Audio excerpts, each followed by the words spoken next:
පොසොන් පොහොදා වැඩසටහන අද මාතර අකුරැස්ස බලකාවල සෑනඳ පුරාණ විහාරස්ථානයේ කේන්ද්‍ර කරගනිමින් පැවැත්වෙනවා. ඒ පිළිබඳව තුරුගෙනීමේ මනෝජ් පුත්තිකා.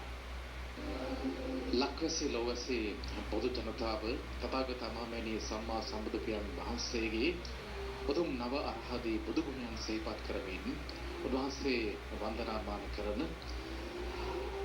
පොසොන්පුර පසළොස්වක පොහොය දවසේ අද අපි දම්සවිය පොහොදා වැඩසටහන සිදු කරන්නේ මාතර අකුරැස්ස බලකාවල සෑනඳ පුරාණ විහාරස්ථානයේ අද උදෑසන සිට විවිධ පින් කටයුතු දාන ශීල භාවනාදී පින් කටයුතු මේ විහාරස්ථානයේ කේන්ද්‍ර කරගැනීමෙන් පවත්වන්නට යෙදෙනවා. ඉතින් ඔබ මේ මොහොතේ දකින්නේ සියම් දේශයෙන් වැඩම කරවන්නට යෙදුණු 2016 වසරේදී මාතර වුරුබුත්ත රාජමහා විහාරස්ථානයට ලැබුණු තථාගත සම්මා සම්බුදු පියාණන් වහන්සේගේ උත්තම සර්වඥ ධාතුන් වහන්සේ වගේම තමයි මහා රහත් ධාතුන් වහන්සේලා මේ විහාරස්ථානයේ එකම මණ්ඩපයක තැන්පත් කරමින් දහස් සංඛ්‍යාත බොදු ජනතාවට අද පොසොන්පුර පසළොස්වක පොහොය දවසේ තුන්සිත පහදවාගෙන වන්දනාමාන කරන්නට අවස්ථාව ලැබී තිබෙන ආකාරය. ඉතින් අද දවස පුරා මැදියම් රැය වනතුරු දම්සවිය පොහොදා වැඩසටහන සමගාමීව මේ ධාතුන් වහන්සේලා වැඳ පුදා ගන්නට මාතර බොදු ජනතාවට අවස්ථාව ලැබී තිබෙනවා.